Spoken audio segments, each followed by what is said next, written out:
తెలంగాణ ముఖ్యమంత్రి రేవంత్ రెడ్డి గారు విచిత్రంగా మాట్లాడడంలో ఆరితేరిన వ్యక్తి. అనాల్సినవి అంటాడు. అది ఎందుకంటే మళ్ళీ జవాబు ఉండదు. అనుకుంటూ వెళ్ళిపోతాడు. ఇలా ఇద్దరిద్దరే చేసేవాళ్ళు. గతంలో అధికారంలో ఉన్న చంద్రబాబు నాయుడు కూడా ఇలాగే చేసేవాడు. అలా అనుకుంటూ వెళ్ళిపోతాడు, దానికి జవాబు చెప్పడు. ఎవరు ఏమన్నా కామెంట్లు ఉండవు. అంటే జనరల్గా గోబెల్స్, ఆ రోజుల్లో హిట్లర్ దగ్గర మంత్రిగా ఉన్న గోబెల్స్ ఇలాగే చెప్పేవాడు. నువ్వు అనుకుంటే వెళ్ళిపో, ఎవడేమనుకుంటే నీకేం, 10 సార్లు 10 మాటలు 10 చోట్ల అంటే ఎవడో ఒకటి నమ్మకపోతాడా అన్నట్టు. ఇవాళన్న కొత్త మాట ఏంటంటే రేవంత్ రెడ్డి గారిది, జగన్మోహన్ రెడ్డి గారిది పాపం పండి అధికారం పోయిందట. నేను అనేది ఏంటంటే, ఒక్కసారి మాట అనేటప్పుడు దాన్ని వెనక ముందు కూడా చూసుకొని మాట్లాడాలి. ఆ స్థాయిలో ఉన్న వ్యక్తులు, అదిగాక ముఖ్యమంత్రి స్థాయిలో ఉన్న వ్యక్తికి ఖచ్చితంగా ప్రచారం ఉంటుంది, మీడియా ఉంటుంది, ఆ మాటకు ఉంటుంది. కానీ ఆ మాటకు ముందు వెనక మరి ఈ పాపం బండి జగన్మోహన్ రెడ్డి గారు ఓడిపోయాడు. 2014లో కాంగ్రెస్ ఓడిపోయింది. చెప్పాలి రేవంత్ రెడ్డి, 2014లో ఏ పాపం బండి కాంగ్రెస్ ఓడిపోయింది? 2019లో ఏ పాపం బండి కాంగ్రెస్ ఓడిపోయింది? అప్పుడున్న పాపాత్ములు ఎవరు? కాంగ్రెస్లో 2014లో ఉన్న పాపాత్ములు ఎవరు? 2019లో ఉన్న పాపాత్ములు ఎవరు? ఏ పాపం బండి కాంగ్రెస్ ఓడిపోయింది?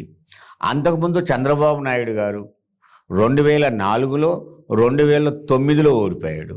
మరి ఏ పాపం బండి చంద్రబాబు నాయుడు 2004లో ఓడిపోయాడు, 2009లో ఓడిపోయాడు?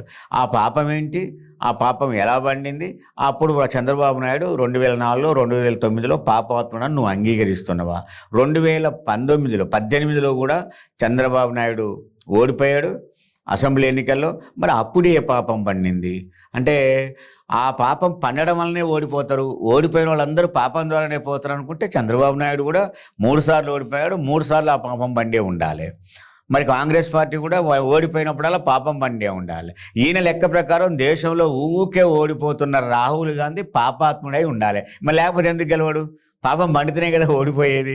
అందుకని రేవంత్ రెడ్డి గారికి నేను అనేది ఏంటంటే, మాట్లాడేటప్పుడు చాలా జాగ్రత్తగా మాట్లాడాలి. రెండోదట, చంద్రబాబు నాయుడు అలాంటి చిల్లర పని చేయడట. అంటే కట్టడాలు కూలగొడాలు లాంటివి చేయడట.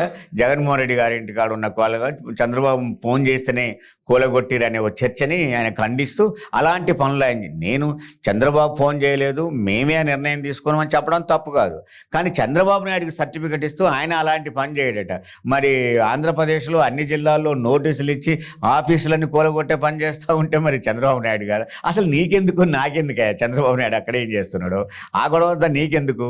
కాబట్టి చంద్రబాబు నాయుడు గారిని సర్టిఫికెట్ ఇవ్వడం కోసం జగన్మోహన్ రెడ్డి గారిని పాపాత్ముడని, చంద్రబాబు నాయుడిని పాపాత్ముడని, కాంగ్రెస్ పార్టీ పాపాత్ముడాలని, అట్లాగే రాహుల్ గాంధీ పాపాత్ముడని అనిపించుకోవటం తప్ప, ఆయన అనడం అలాంటితో అనిపించుకోవడం, ఇదంతా రేవంత్ రెడ్డికి అంత మంచిదేం కాదు. కొంచెం మాట్లాడినప్పుడు నీ పని నువ్వు చూసుకొని నీ జాగ్రత్తగా నువ్వు ఉంటే మంచిదనేది నా సలహా.